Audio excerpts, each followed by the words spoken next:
At Christmas, my sister presented me to her boyfriend with a taunting smirk. This is our family's failure. My parents laughed and nodded. He said nothing, just watched them. The room fell silent. Then he gave a thin smile and said, "Interesting. Because you're fired. And we're done."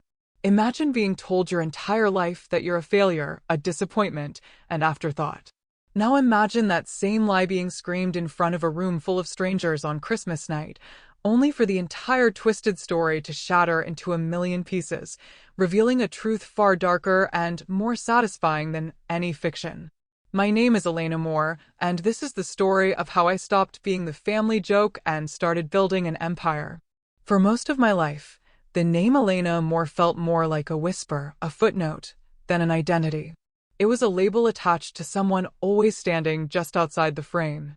But standing in that dining room on Christmas night, watching my stepsister, Chloe, unravel under a few simple, cutting words, something inside me didn't just crack, it roared to life. Maybe it was every memory, every ache from every year leading up to that exact moment. Because what happened at that dinner table? That didn't start there. Not really. It began a long, long time ago, long before Chloe ever learned how to weaponize a smile. My childhood home always felt slightly off-kilter, like a house built on uneven ground, long before I was old enough to understand why. My mother, the quiet anchor of my world, died of breast cancer when I was 15, almost 16. She had gentle hands, tired eyes, and a soft voice that always called me my brave girl. When she was gone, the house didn't just lose a person, it emptied out in ways that had nothing to do with furniture or space. It felt like the very oxygen thinned. I had to learn how to grieve her before I even knew how to breathe again. My father remarried a mere 6 months later. 6 months. That's all it took. People said he was lonely. I think he was afraid. Afraid of being left alone with a daughter who reminded him too much of the woman he'd lost. Tina, his new wife, entered our lives like a tornado of bright lipstick, perfect hair, and a daughter who looked like she belonged on the cover of a teen magazine. Chloe. She was a year younger than me, but she carried herself with the swagger of someone who knew the world owed her sunlight. She walked into her home with new clothes, new energy, and a whole new set of rules. Suddenly, I was a ghost in my own childhood. When my father looked at Chloe, a softness I hadn't seen since my mother was alive would spread across his face. When he looked at me, he mostly just looked away. A year later, their child, my half-brother, was born. I tried to love him, and maybe I did, in a quiet, sisterly way. But his arrival cemented the unspoken hierarchy of the house. There were 2 sets of children and 2 sets of laws. Chloe had dance classes, tap, ballet, jazz. I remember holding her glittery costumes while she showed off spins in the living room. She got new shoes every school year, sometimes twice. Her birthday parties were events, Princess Castle cakes, rented photo booths, a DJ one year. When she turned 16, my father beamed, handing her a set of keys tied with a red ribbon. "That's my girl," he'd say as she squealed with delight. Me? I got hand-me-downs and a list of chores so long it qualified as a part-time job. Elena, set the table. Elena, watch your brother. Elena, do the dishes so Chloe can finish her homework.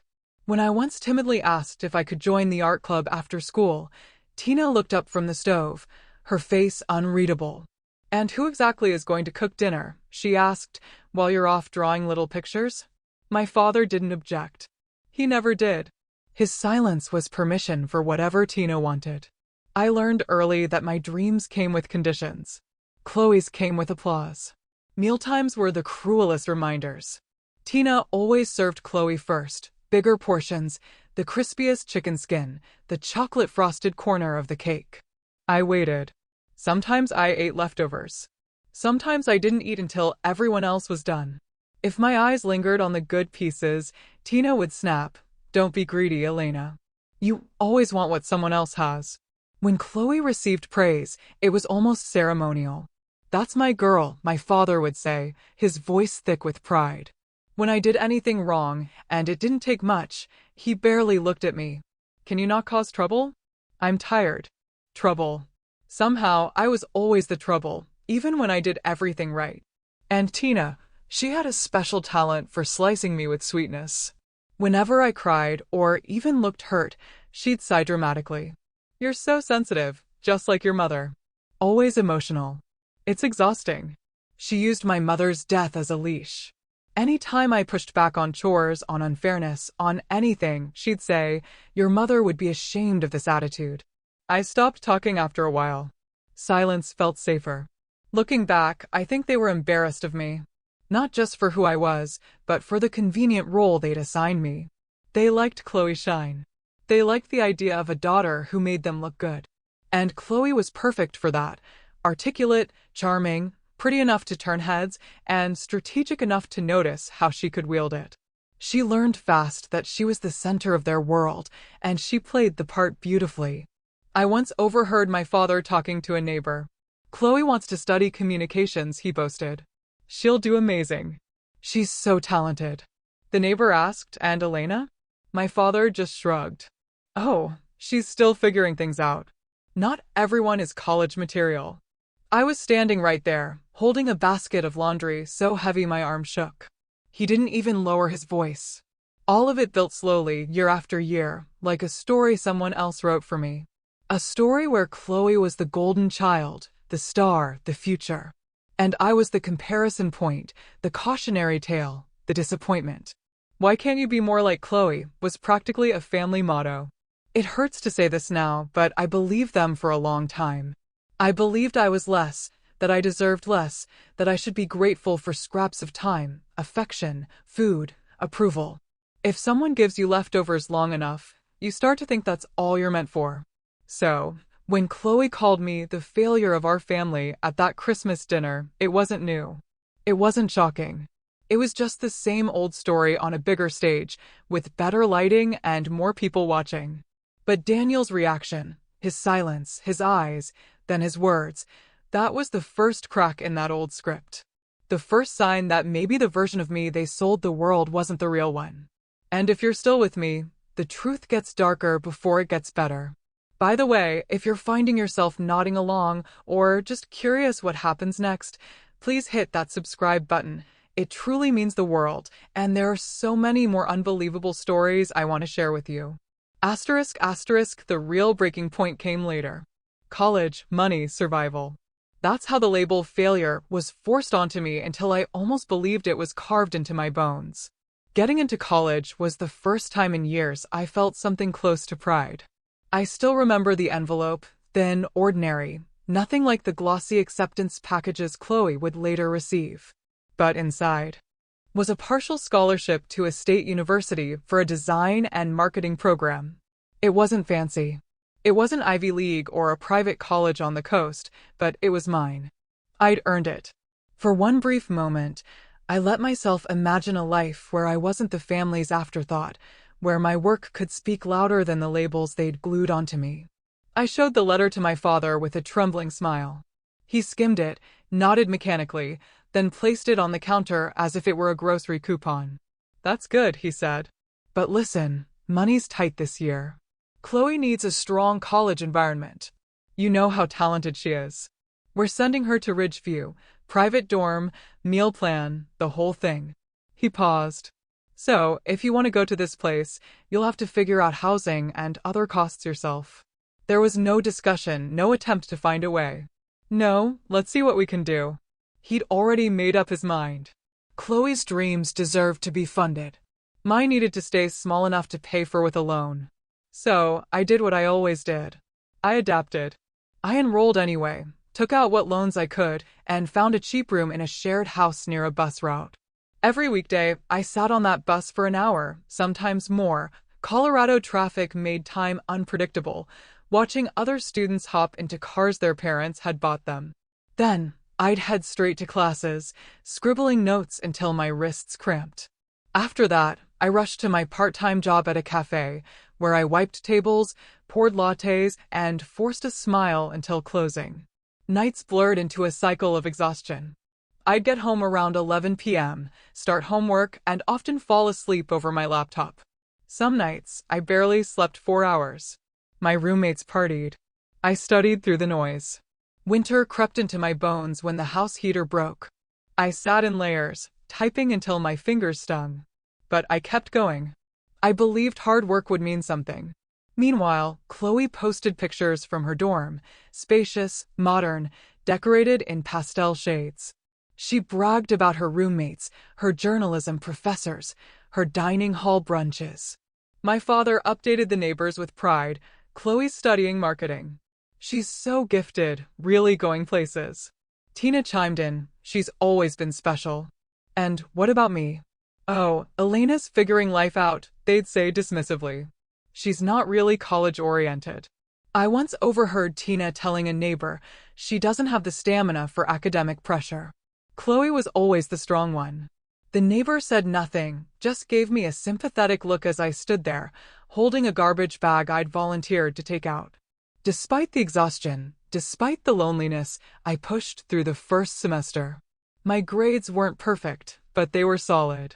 I kept hoping anyone would say they were proud. But no one asked. No one cared. Chloe continued rising like a star, and in their eyes, I existed only in her shadow, fading a little more each day. By the second semester, the weight became unbearable. Rent increased. Tips dropped. My bus route changed, adding more commute time. My job demanded extra shifts because someone quit. My grades slipped. I was skipping meals to afford textbooks. I stayed up until 3 a.m., then woke at 5 to catch the early bus. And still, no one noticed I was drowning. Then came the breaking point. My landlord announced he was selling the house, meaning everyone needed to move out by the end of the month. I begged the university for temporary housing, but the dorm waitlist was months long. Without a place to live close enough to campus, I couldn't keep up with the commute. When I told my father I might have to withdraw temporarily, he simply sighed. Well, Elena, sometimes college isn't for everyone. Tina added, we always knew Chloe was the academic one. You're more hands-on. Maybe you should look for work instead. Something stable. She looked at me the way someone looks at a stray dog they're trying to convince themselves not to adopt. I dropped out 2 weeks later. No one offered help. No one asked what I needed. No one even helped me pack. I stuffed my clothes and 2 notebooks into trash bags and moved into a tiny studio above a laundromat, so close to the machines I could feel them vibrating through the floor. No farewell dinner. No, we're proud you tried. No comfort. Just silence. The night I moved in, Chloe texted me, well, guess you're on your own now. Try not to screw it up this time. I stared at the message for a long time. Then I turned off my phone and sat on the edge of the creaking bed, listening to the hum of washing machines beneath me. A part of me wanted to cry, but the tears wouldn't come. It was as if I'd cried too many times already and run out. That was when the label finally stuck. Failure. Not because I failed, but because they needed me to fail to keep the family story intact. Chloe, the star. Me, the cautionary tale. But life has a way of twisting when you least expect it. I didn't know it then, sitting in that cramped studio with nothing but my determination left, that the very place where I felt most broken would become the birthplace of a version of myself even my family couldn't imagine. And the path to that transformation was harder, lonelier, and more unexpected than anything I had lived through up to that point. The studio above the laundromat wasn't much. Peeling paint, a single window that rattled when the wind hit it, and a floor that shook every time someone overloaded a washing machine downstairs. But it was the first place in my life that was truly mine. No Tina knocking on the door demanding chores.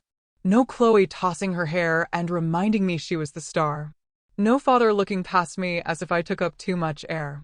Just me. A wobbly desk I found on Craigslist, a second-hand laptop that overheated if I opened more than 3 tabs, and a determination that felt equal parts fragile and ferocious. My first clients weren't glamorous, not even close. A gas station owner who wanted a nicer sign, a small diner whose Instagram page had 3 blurry photos, a nail salon needing flyers. I charged almost nothing at first, $40 for a logo, $75 for a simple website mock-up. I underpriced myself because I didn't know any better, and because in some deep part of me, I still believed I wasn't worth more. But every project mattered. Every dollar mattered. I couldn't afford to fail. Days blurred into long cycles of work. I'd go down the street to serve tables at a Vietnamese restaurant for extra income, then rush home to design until 2 or 3 in the morning. My back ached from hunching over my laptop. My eyes burned. My stomach lived on instant ramen and discount soup cans. I slept in short bursts, always with the glow of my computer screen still drifting in my mind. But something strange happened during those late nights. I got good. Really good. I devoured free online courses: UX, UI design, digital marketing strategy, SEO fundamentals, branding psychology, campaign planning. I borrowed marketing books from the public library, filled notebooks with sketches and concepts, experimented with color theory and typefaces. I treated learning like oxygen. It filled the empty spaces that my family's neglect had carved out. My turning point came from a tiny, family-owned taco shop 2 blocks from my studio. The owner hired me to make some online posts. Nothing fancy. I created a mini rebrand for them: new menu designs, playful social content, bright photos using my cracked phone camera, a simple paid ad campaign targeted to the neighborhood. Within 6 weeks, their revenue jumped. Their lunch rush doubled. People lined up outside on weekends.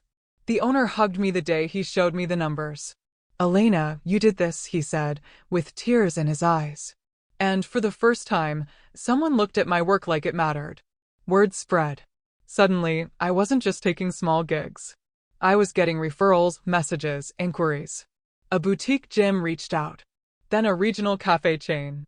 Then a small tech startup needing brand identity. That's when I realized I needed something bigger than a desk in a shaking apartment. I rented a tiny desk at a co-working space downtown, the kind of place where people drank oat milk lattes and discussed venture capital like it was weather. I didn't belong at first. I wore thrift store sweaters. My old laptop overheated so loudly that the guy next to me once asked if it was going to explode. But I stayed. I worked. And within a year, I officially launched my own small agency, Northbridge Creative Studio. It started with just me. Then slowly, a photographer joined part-time, a copywriter, a junior designer. They believed in me. They believed in the work. And clients noticed. Regional brands called. A startup funded by an investor group wanted a full rebrand. A real estate company needed a campaign. I ended up hiring 2 contractors just to keep up. Somewhere along this upward climb, fate, or maybe just coincidence, brought Daniel into my orbit. At the time, he was the director of marketing for a mid-sized tech company. Sharp suit, sharp mind, sharper intuition. He wasn't impressed by flashy presentations or loud talkers. He cared about craft, clarity, strategy. We ended up collaborating on a pilot project for his company. He was the first high-level professional who treated me as an equal. He'd sit across from me in the meeting room, taking notes as I sketched out user journeys on a whiteboard. "You think differently," he told me once. "You see structure where others see noise." For someone who'd been called a failure for half her life, those words hit deeper than he knew. Our partnership turned into repeat work. Repeat work turned into friendship. Friendship turned into trust. We spent late nights discussing market gaps, branding trends, the future of digital agencies. One night after we finished a major pitch, he looked at me and said, "Why aren't we doing this on our own? Together?" I thought he was joking. He wasn't. Over the next 6 months, we built the foundation for something bigger. Northline Media Group. A modern agency, ambitious, but grounded in real strategy, not empty buzzwords. Daniel became the CEO and public face. He had the presence, the connections, the confidence that opened corporate doors. And me? I became the co-founder, the architect behind the systems, the creative engine, the majority shareholder. I didn't want the spotlight. I didn't want to be the one on stage. I just wanted to build something that was mine, something no one could take credit for except me. We kept my role quiet, not for secrecy, but because I asked for it. I liked creating from the shadows. I liked building without having to justify myself. And if I'm honest, a part of me didn't want my family knowing. I didn't want them turning my success into something they could claim.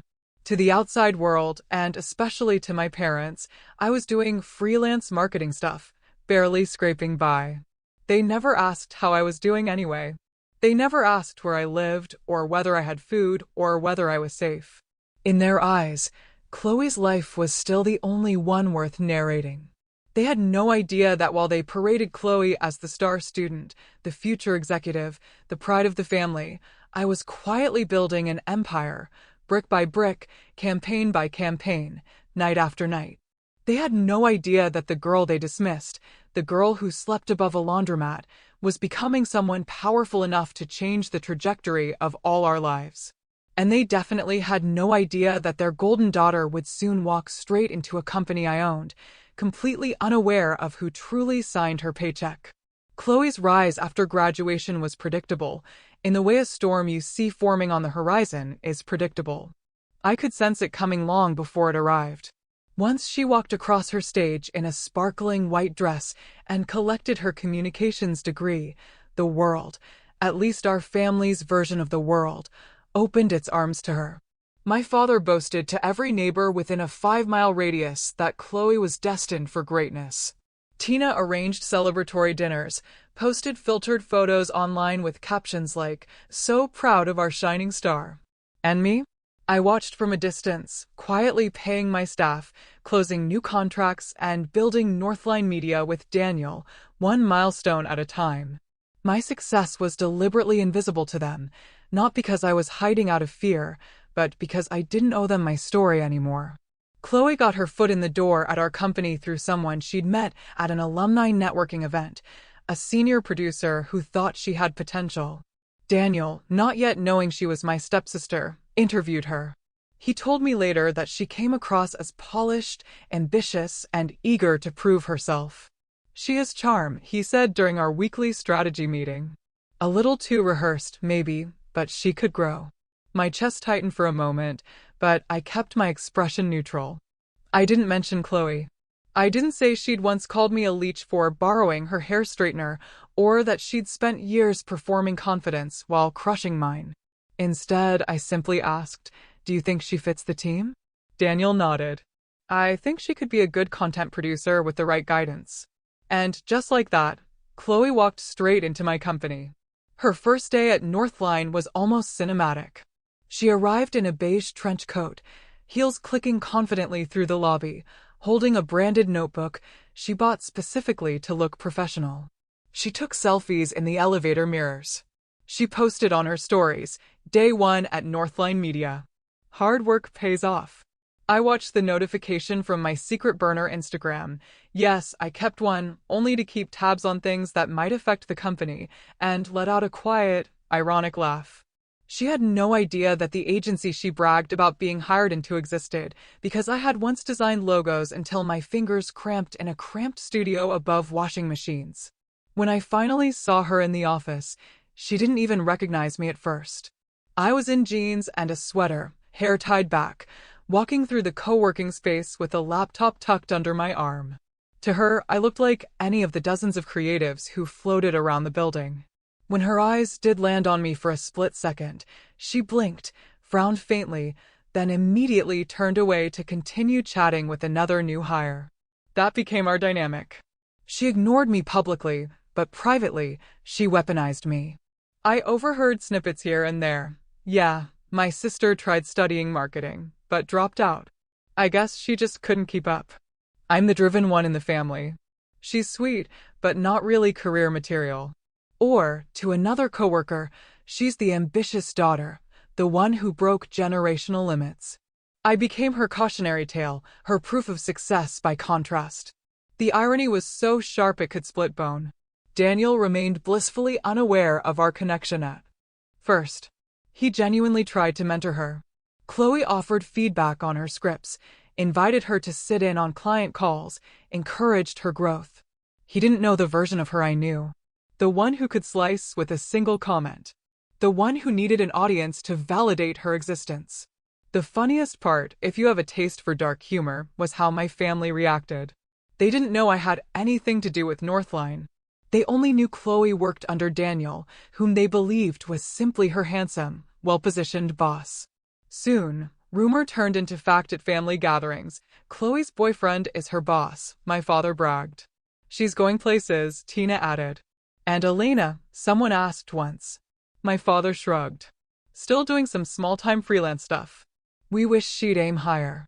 They said this while sitting under a billboard for a cafe chain, designed by my agency, that they never realized was mine. The duality of my existence became almost poetic. At home, I was the failure. At work, I was the architect of everything they admired. And Chloe unknowingly was drawing a paycheck from my signature. Daniel and I eventually aligned on keeping my role confidential, not because of Chloe specifically, but because he understood my boundaries. Let them underestimate me, I told him one night as we reviewed financial projections. It keeps the noise away. He smiled softly. You like being the ghost in the machine? Exactly. So, we kept two things unsaid. 1. Northline Media was my company as much as his. 2. I was the majority shareholder behind the scenes. It was a strategic silence. A weapon, really. Information is one of the most powerful tools in the world, and withholding it from the people who had underestimated me my entire life felt not like revenge, but like reclaiming a truth they had buried. Chloe had no idea the stage she was walking onto. She didn't know whose work she was presenting. She didn't know who reviewed the monthly revenue reports. She didn't know who approved hiring budgets. She didn't know that the ghost in the machine could see her metrics, her projects, her performance logs. Every mistake she tried to disguise with charm. She certainly didn't know that one day, her ambition would collide directly with my patience, and that collision would become the explosion that unraveled everything. But at that moment, watching her pose at the office coffee bar and flirt her way through introductions, I stayed silent. There was no reason to intervene. Not yet. Because the thing about storms is they don't destroy instantly. They gather pressure. They spiral. They build. And Chloe had just stepped into the eye of one she created herself. It happened on a Tuesday morning, the kind of morning where the sky was gray, the office was quiet, and nothing seemed important enough to prepare me for the punch that was coming. I was reviewing wireframes for a new client when my phone buzzed with a LinkedIn notification. Normally, I ignored them, but the preview caught my eye, so proud to have led this campaign. And there it was, Chloe's face, smiling confidently beneath the Northline logo, announcing a brand new marketing campaign she had supposedly developed from scratch. My stomach tightened. I clicked the post. The tagline, the visual direction, the emotional hook, even the color palette. Every piece of it was identical to the concept document I had drafted weeks earlier and shared only with Daniel for an internal proposal. It wasn't just similar, it was mine, word for word in some parts. She didn't even bother changing the structure of the pitch deck she used in her video. At first, I felt confusion, then disbelief, then a cold, sinking clarity. She had taken my work.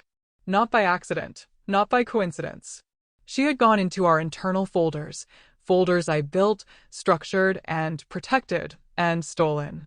An entire campaign, as if it were a pair of earrings she could slip into her purse. A message popped up on my screen before I could even process my anger. It was from a young intern on the content strategy team. A kind, shy kid who reminded me a little of my younger self. Hey, I'm not sure if I should be telling you this, the message began, but something weird happened yesterday. And what followed made my fingers go numb. He told me Chloe had bragged in the break room, loudly, that her pathetic sister once tried to pitch a similar idea, but never followed through. So, she decided to fix it and make it actually usable. She laughed about it, mocked my supposed failure, said I'd never amount to anything, and the room full of junior staff listened, taking her words as gospel because they didn't know I was the actual architect behind half the systems they used daily. Then came the part that made my vision blur. The intern had witnessed Chloe accessing the shared drive, downloading my original concept, scrubbing the metadata, renaming the file, and uploading her version. She even deleted traces of the original draft from one folder. Not enough to erase the trail completely, but enough to make it seem like she authored the idea. My throat tightened. It wasn't just theft. It was a calculated eraser. When Daniel saw her post later that morning, he walked into my office slowly, holding his tablet like it had turned into something toxic. Elena, he said, his voice carefully neutral. Can we talk? I expected him to ask whether we should congratulate Chloe publicly or if I had worked with her on the idea. Instead, he asked, "Did you authorize this?" I shook my head. Daniel exhaled, long and heavy. "I didn't think so." Something about her presentation felt off. Then he lowered his voice. "You deserve credit for this." But it wasn't the first sign he'd noticed. Over the next several days, internal complaints began trickling to his desk. Chloe had been using her newfound visibility to throw her weight around, criticizing other designers, undermining analysts, pushing sloppy ideas, then blaming interns when they failed. And buried within those reports were conversations she had started about a washed-up designer in the industry who never made it past entry level because she lacked ambition. She used my life as a warning story to other women in meetings. She talked about me as though I were someone to pity, someone to avoid becoming, and she did it while benefiting from my work. Once during a product meeting, she even told a room full of coworkers, "Honestly, if you don't want to end up like my sister, job hopping, no real career, take initiative. Don't wait for handouts." Hearing that secondhand was like being slapped in a dark room where no one knew I was present. I realized something deeply painful then. My family's cruelty hadn't just wounded me, it had shaped her. She grew up believing she was superior because the household taught her that I was the example of failure. So stealing from me wasn't immoral to her. It was natural. It was justified. It was what she believed she deserved. One afternoon, Daniel pulled me into the conference room and shut the door. "I think we need to talk about Chloe," he said. The air felt dense. I nodded silently. He lowered the blinds, pulled up the access logs for the drive, and showed me timestamps.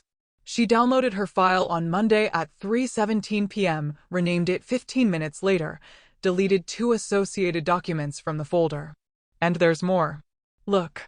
He opened another report. Unauthorized consulting fees paid to a personal account under Chloe's name. Money she had slipped from the marketing operations budget. She wasn't just borrowing ideas. She was stealing company funds. I sat down because my legs suddenly felt weak. It was almost poetic in a twisted way.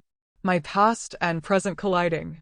My sister, the golden child, had stolen my future once when she took the college fund that should have been mine. And now she was doing it again, reaching into a space I had built with my own blood and time, carving pieces out of it to polish her own reflection. I felt a sharp sting behind my eyes, but not sadness. Recognition. This was who Chloe had always been. This was who my family had taught her to be. Daniel placed a hand on the table, his voice steady. "Elena, I'm sorry." I swallowed. For what?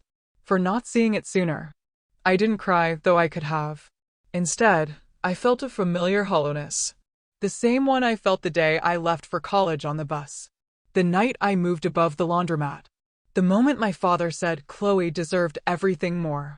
Except now, my hollowness wasn't helpless. It was fuel. Because it wasn't just about stolen work or stolen money or stolen credit.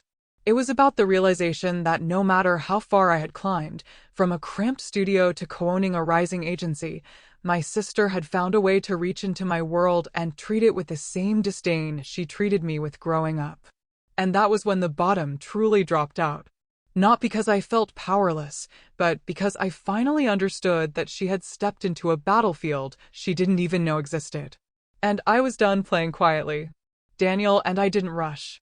That was the first sign, at least to me, that this wasn't going to be an emotional reaction or a blow-up argument in some hallway. It was going to be a dismantling. Piece by piece. Brick by brick. The way you take apart a machine to show exactly which screw is rusted. We sat down together in the conference room late one evening after everyone else had gone home. The office lights were dim, the city beyond the windows quiet. Daniel placed his laptop on the table like it was an evidence box. I opened mine beside his, and then we began. First came the access logs. Every action made on the company drive is recorded: time, user, device, location. Daniel clicked through the timeline slowly. "Here," he said, pointing. "Monday, 3:17 p.m. Chloe accessing your concept file. She downloaded it here." Then, a few minutes later, 3:30 p.m., file renamed under her directory. At 3:40 p.m., It was uploaded into a new folder she created. And then, the part that made my jaw clench, 2 associated drafts had been deleted. Not moved, deleted. Daniel opened another folder, internal presentations. Look at this. There it was. A pitch deck with Chloe's name in the corner, Chloe Moore, lead creative. She had taken my concept and represented herself as the originator. The deck included screenshots from my original prototype, color codes I had selected, and one line verbatim from my research summary. Then we moved to emails. Some were innocuous, forwarded client briefs, scheduling follow-ups. Others weren't. One thread showed Chloe messaging a junior designer, instructing him to clean up a slide that clearly originated from my drafts. Another asked a strategist to expand on my idea, despite her never having contributed a single note to that idea. We opened Slack conversations. She'd been subtly undermining team members, pushing blame when deadlines were off, and painting herself as a victim of incompetent colleagues. Then Daniel clicked into one final tab, screenshots. A whistleblower from the analytics team had sent them privately. In them, Chloe was venting about me. She's exactly what happens when you have no ambition, she wrote. She's my sister, and she still hasn't made a proper career. I had to fix her idea because she can't think strategically. Seeing my life used as a punchline inside my own company, that was its own kind of sting. But the twist came next. Daniel opened the financial dashboard. At first, it looked normal. Transaction logs, budget allocations, vendor payments. But then he highlighted a string of small consulting fees. $300 here, $700 there, $1,200 the next month, each labeled vaguely as external audit support or strategy consultation. He zoomed in on the account numbers. They all pointed to the same personal checking account, Chloe's. And each payment coincided with her social media posts, flaunting new purchases, handbags, spa days, and eventually a down payment on a white Jeep Cherokee she had proudly shown off. She's been siphoning budgeted funds, Daniel said, his voice tightening. It's fraud. Clear as day. As I scrolled through the transactions, another memory clawed its way up, one I had buried for years. The night my father told me he couldn't contribute to my college housing. The day Tina mentioned tuition was tight because Chloe deserved a good education. Their insistence that Chloe's needs came first. For years, something about that didn't sit right. Now I knew why. I pulled out the old binder from my bag, the one with all my childhood documents. I hadn't looked at it in years. I flipped through until I found the college savings account information, the bonds my grandparents had left me, the documentation that had belonged to my mother. My heart sank as I compared the balance at age 15 to the near zero balance 2 years later. Daniel watched me carefully. They used it. I nodded slowly. They emptied it. I whispered. Everything my grandparents saved for me. Everything my mother left behind. It's all gone. To send Chloe to a private college. To fund her study abroad semester. To buy her a car because every young woman needs to feel safe. All while telling me I wasn't college material. All while calling me ungrateful for questioning why they couldn't help. Daniel leaned back in his chair, rubbing a hand over his face. Elena, this is more than an office issue. This is systemic theft. Personal. Financial. Professional. And that was when something inside me clicked. I wasn't crying. I wasn't shaking. I wasn't even angry anymore. I felt an icy, focused calm, the kind you feel right before a storm breaks. We gathered everything: access logs, screenshots, Slack messages, email chains, transaction reports, bank statements from my childhood, screenshots of Chloe's bragging posts, her consulting fee deposits, her stolen pitch deck. Every digital footprint she left behind like breadcrumbs leading straight into a fire. Daniel organized the files into a legal folder. This is enough for termination, an internal audit, and potential legal action. Then he went silent for a long moment. Elena, I need to ask. He met my eyes. Do you want to handle this quietly? We can terminate her with a bland statement. Or, he paused, do you want it all revealed? No filters. No softening. Real consequences. There it was. The question that divided the old version of me from the woman I had become. I thought of my father handing Chloe car keys while telling me not to cause trouble. I thought of Tina rolling her eyes every time I touched a sketchbook. I thought of Chloe's laugh in the break room as she mocked the sister she believed had failed. I thought of the years they spent building a narrative where I was the burden, the disappointment, the dead end. So I looked Daniel in the eye and said, with a calm I didn't know I possessed, I want them to see who their failure became.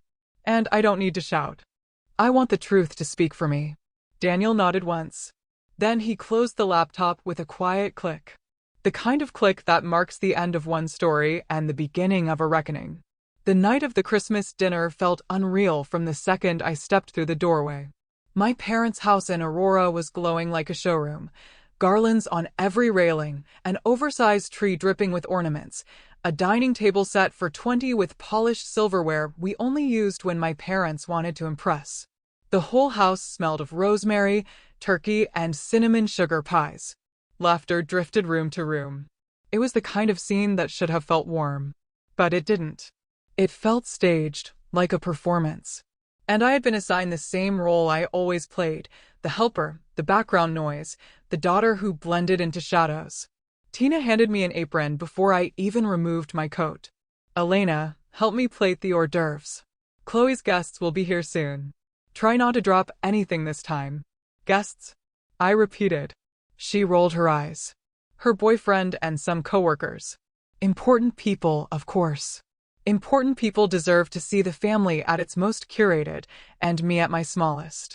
I slipped into my usual position, standing at the edge of the kitchen, arranging trays, passing dishes, being invisible. My father walked by twice without acknowledging me.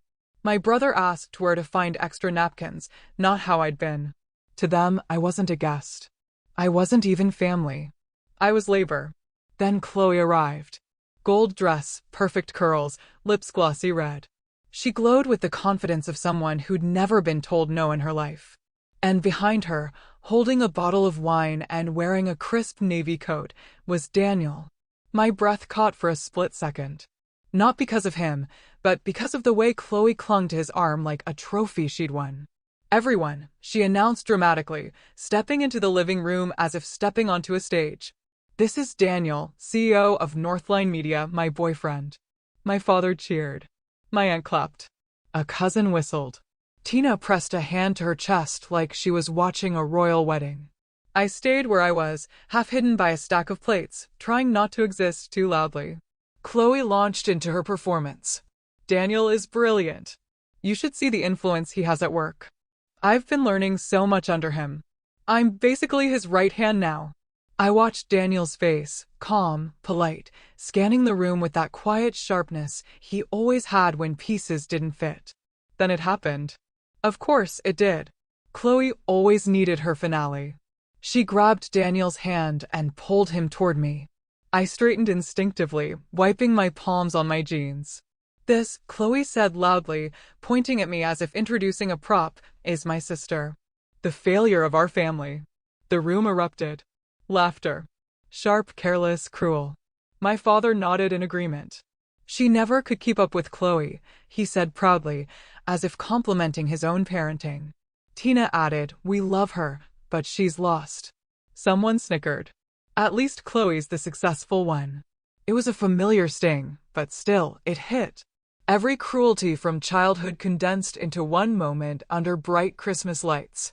I braced myself for Daniel's polite smile, or his uncomfortable laugh, or his attempt to smooth over the awkwardness. But he didn't do any of those things. He went still. Absolutely still. He looked at Chloe, then at my father, then at Tina, then finally at me. Really looked at me, as if to say, I see exactly what's happening. The room quieted, expecting him to join the mockery. He didn't. Daniel set his wine glass on the table with deliberate care. Then, in a voice clear enough to slice through every conversation, he said, interesting, because you're fired, Chloe. Silence. A fork fell from someone's hand. Daniel continued. And we're done. He said it calmly. Not angry, not loud, just final. The way a door closes when it's never opening again. Chloe's smile collapsed. What? What? Daniel, you're joking. But Daniel wasn't joking. He pulled his iPad from his coat and tapped the screen. I think your family should see something.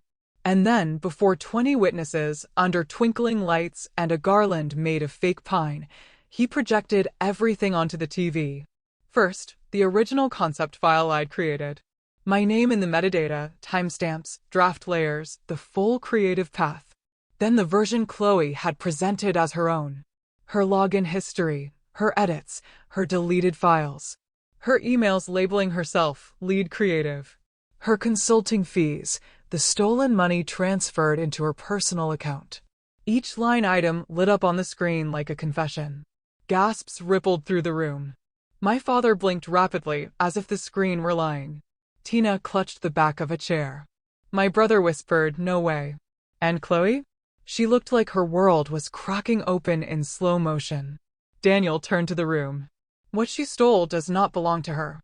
And just so everyone here understands the gravity, Elena is the co-founder and majority shareholder of Northline Media. She built the systems your daughter exploited. Every face turned toward me, as if I'd been invisible and suddenly materialized.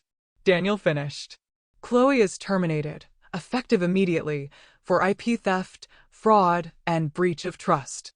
HR will follow up, and yes, the industry will be informed. He stepped back. The decision was final. No negotiation, no softening. My father sputtered. Elena, co-founder? That's impossible. She's... He trailed off, unable to finish the sentence he'd been reciting my whole life. Tina stared at me like she'd never seen me before. My brother looked embarrassed for Chloe, not for me. And Chloe, her face blotchy, eyes darting around the room, finally screamed, "You're lying. She's nothing. She's a failure." But the truth was glowing on the screen behind her. And for the first time, she was the one who had no audience left to perform for. Daniel closed his iPad. "Merry Christmas," he said coldly. And, just like that, the entire narrative my family had built, the hierarchy, the favoritism, the mockery, shattered in front of every person who once laughed at my expense. I didn't smile. I didn't gloat. I simply breathed. For the first time in my life, the room was quiet for me. Not because I was invisible, but because they finally saw me. The morning after the Christmas disaster arrived cold and gray, the kind of morning where the air itself feels bruised. I'd barely slept. My phone had exploded overnight. Missed calls from relatives, frantic messages from cousins, 3 different voicemails from Tina alternating between hysterical crying and furious demands. I ignored all of them. Around 10 a.m., someone pounded on my apartment door hard enough to rattle the frame. I already knew who it was. I opened it to find my father and Tina standing there, stiff and tense, holding a manila envelope like it was some sacred offering. They didn't greet me. They brushed past me into my living room as if they still had that right. Tina set the envelope on my coffee table and inhaled shakily. "Elena, we need to talk. This situation has gone too far." Situation. They said it like Chloe's fraud was a spilled drink at a dinner party. My father cleared his throat. "Your sister is devastated. What Daniel did. What she did, I corrected." He waved a hand dismissively, as if correcting him was impolite. "Regardless, your involvement has made things difficult, but we came with a solution." I didn't sit. Neither did they. Tina pushed the envelope toward me. "Inside is paperwork to transfer part of the house into your name and a portion of your inheritance early." The word inheritance made something deep inside me go cold. I opened the envelope. Deeds, account transfers, a check. But attached were 3 additional pages, conditions. "If you sign these," my father said, smoothing his tie, "you agree not to pursue legal action against Chloe, not to report anything to HR or the industry board. And you'll tell Daniel this was just a misunderstanding." Misunderstanding. Fraud, theft, lies, boiled down to a misunderstanding because it benefited their golden child. Tina clasped her hands dramatically. "Honey, family keeps things inside the family. You don't air dirty laundry. You don't ruin your sister's future over a mistake. She's fragile. She's worked so hard. You owe her the chance to rebuild." I stared at them. "I owe her." "Yes," Tina insisted. She's always been there for you, and she's the face of the family, and now your father's clients. Our reputation. People talk. You have to protect family. There was no apology, no accountability, no acknowledgement of what Chloe had done, just expectations that I should swallow it again for the sake of the image they worshipped. I picked up the paperwork, scanning the financial details with a sinking feeling. Something wasn't right. The inheritance funds weren't listed as coming from my parents' estate. They were drawn from an account with my name in the metadata, then from another account with the name of my grandparents. The same trust they'd left for me when I was a child. A trust one thought had disappeared. A trust one had unknowingly lived without while Chloe thrived. I flipped through more pages. The dates matched the years I begged them for help with college. The years they told me they couldn't spare a dime. The years Chloe got private school, dorms, semester abroad, a car. All from money meant for me, not them. Me? My hands tightened on the papers. This isn't yours to give. My father stiffened. What are you implying? Before I could answer, a knock on my door interrupted us. My aunt, my mother's sister, stepped inside without waiting for permission. She looked tired, angry, and sad all at once. In her hand were printouts, old bank statements, copies of the trust documents. I thought you should see this, she said quietly, handing them to me. Your mother left clear instructions that these accounts were for you. Only you. I didn't know what happened to them until last night. Tina went pale. My father swore under his breath. My aunt continued. I requested copies from the bank this morning. The withdrawals happened after your mother passed, and they were signed under your father's guardianship. Guardianship. The legal right to manage my accounts. They had used it to drain everything meant for me to build Chloe's future. For years, I thought I was simply unlucky. For years, I thought maybe I wasn't worth investing in. For years, I believed them when they said they couldn't help me through school. But the truth was so much worse. Tina regained her voice first. Elena, honey, you're blowing this out of proportion.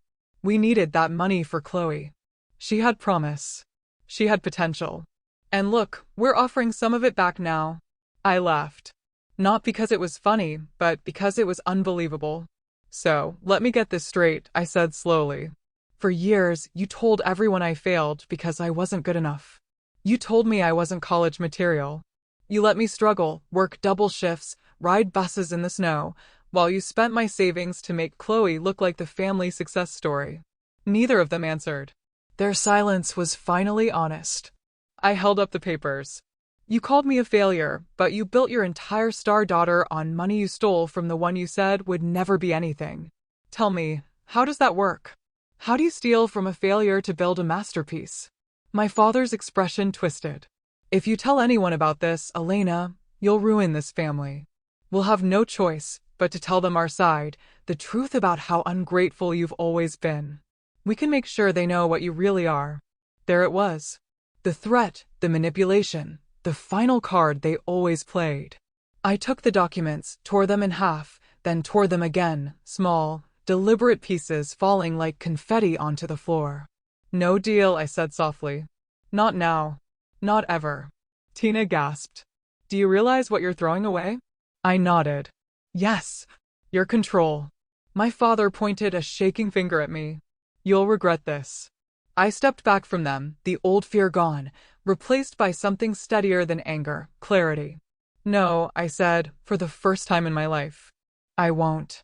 And then I opened the door, letting the cold winter air cut through the room like truth itself. Leave. They did. Faces tight, voices cracking, the illusion finally crumbling around them. And as the door clicked shut behind them, I knew something with absolute certainty. They weren't here to fix anything. They were here to preserve Chloe's world. The world they built by stealing mine. The smear campaign started faster than I expected. Faster than any apology, any acknowledgement, any attempt for my family to face what they'd done. Less than 24 hours after I tore up the papers in my living room, Chloe went silent across all her public accounts. Then, like a switch had been flipped, a wave of anonymous posts began spreading online. At first, it was subtle. A vague comment in a local marketing Facebook group about a toxic female co-founder sabotaging her own sister. Then a Reddit thread claiming someone in Denver's creative community was mentally unstable, jealous, and known for stealing ideas. They never used my name. But the breadcrumbs were intentional, just specific enough that people in our industry would guess. Then an anonymous LinkedIn account tagged two of our clients with a long paragraph accusing me of plagiarizing Chloe's work, framing her, and emotionally manipulating the CEO for personal gain. I didn't need detective skills to know who wrote it. The voice, the tone, the choice of words. It was Chloe wearing a paper-thin mask. Within hours, she escalated. Posts appeared on a marketing gossip forum. Tweets from burner accounts calling me a failure who finally snapped. Comments under Northline's ads asking if the company was still letting IP thieves run things. But the part that surprised me wasn't Chloe, it was my parents. They began sending messages to the extended family, texts, voice memos, even a family-wide group email titled "The Truth About Elena." In it, my father claimed I had always been envious, that I destroyed Chloe's career out of spite, and that I was unstable and needed help. Tina added her signature dramatic flair. We tried for years to support Elena, but she has always rejected love. Please pray for her. They were rewriting history, turning my boundaries into betrayal, my silence into villainy. I'd like to say it didn't affect me, that I was unshakable by then. But the truth is, watching your own family weaponize their narrative against you is a special kind of heartbreak. A few clients reached out, politely but cautiously. One email read, "Hi Elena, we came across some concerning posts circulating online. Can we schedule a call to understand what's going on?" In the past, I would have apologized. I would have tried to justify, soften, explain, beg them to believe me. I would have taken their doubt as my failure. But not anymore. Not after everything I'd uncovered, not after seeing the truth laid out in logs, statements, documents. So, I didn't respond emotionally. I responded professionally. Daniel and I met with our attorney that same afternoon. We slid over the evidence folder we'd compiled, timestamps, the stolen files, the financial transfers, the screenshots, the family trust documents, everything. Our attorney's eyebrows shot up more than once. "This," she said, tapping the stack, "isn't just workplace misconduct. This is criminal, and the online harassment makes it worse. I'll draft the cease and desist letters immediately and the non-disparagement orders. Chloe and anyone acting on her behalf will receive them by morning." Her tone was firm, clean, sharp. It felt like air after months underwater. We preserved every email, every anonymous message, every thread and comment Chloe had posted. Even the voicemails from my parents where they alternated between begging and threatening. When the legal notices went out, the online chatter died almost instantly. The burner accounts vanished. The posts were deleted. The rumors fizzled. Not all the damage could be undone. We lost 2 contracts, small ones, but still. Yet the majority of our clients stayed, because when they asked for proof, I sent the same evidence we'd given to legal. Clean, organized, without dramatics. Almost every client responded with the same line, "Thank you for your transparency. We trust you." It stunned me. The idea that people could actually choose to believe me, not because they had to, but because they respected me. It was a kind of validation I had never experienced from the people who raised me. But the biggest shift, the one that marked a turning point in my life, happened quietly. Late one evening, after sending out our final batch of emails, I opened my phone and scrolled through my contacts. I hovered over Chloe's name, then my father's, then Tina's, then the entire extended family. My thumb didn't tremble, my pulse didn't spike. I just chose. I blocked them. Every one of them. On every platform, phone, email, social media, messaging apps. Everything. The silence that followed wasn't empty. It was peaceful, like shutting a door in a house that had been leaking cold air for years. For the first time in my life, I chose myself over the illusion of family harmony. I chose the truth over their version of it. I chose boundaries over blood. And as the digital world finally quieted, I realized something profound. Cutting ties didn't feel like losing anything. It felt like reclaiming space in my own life. The smear campaign had been their final attempt to pull me back down. One last desperate grab at controlling the narrative. But I didn't sink. I didn't fight in the mud. I rose slowly, deliberately, by stepping out of the war they created.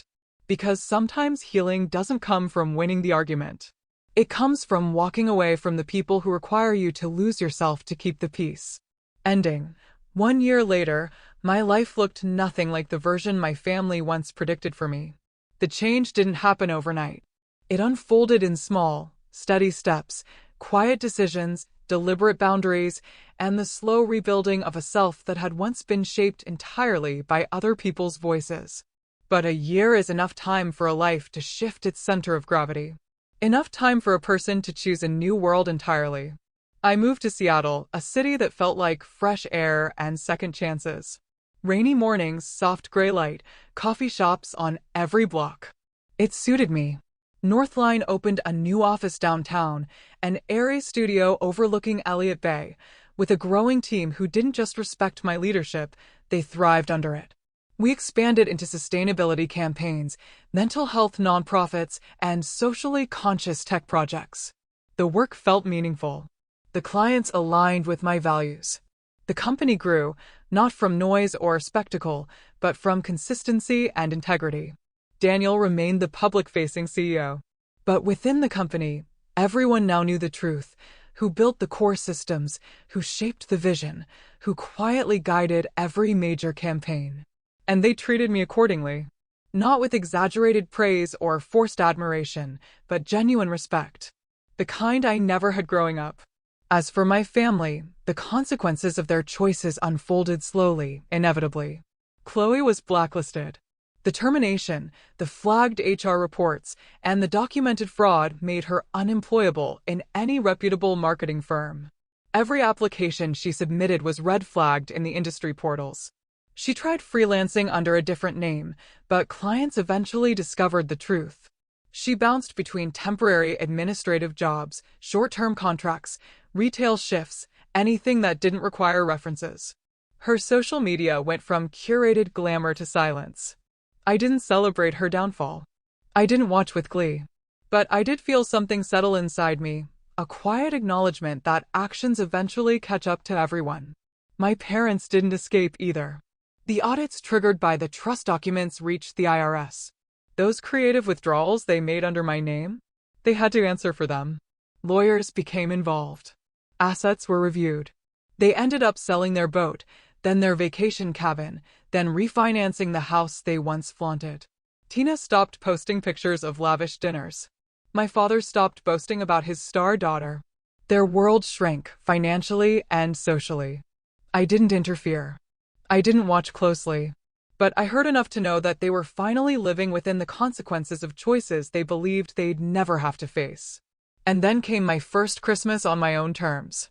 No screaming matches, no forced smiles, no hierarchy of who mattered more. Just warmth. I hosted a small gathering with the people who had become my chosen family, my team, a few close friends, Daniel's partner and her little daughter, neighbors who had welcomed me during my first months in Seattle. We cooked together, laughed over burnt cookies, exchanged small gifts we had made rather than bought. Then, before dinner, we bundled up in coats and scarves and spent the evening delivering care packages, blankets, socks, warm meals, to the unhoused community near Pioneer Square. We donated toys to a local shelter for children. We visited a retirement home to drop off holiday cards. It felt like the kind of Christmas I had always imagined as a child, but never experienced in my own family's house of cruelty. Without cruelty disguised as humor, without competition or comparison, without being assigned the role of background servant. Standing under the soft glow of streetlights that night, I felt lighter than I had in years. Not healed completely.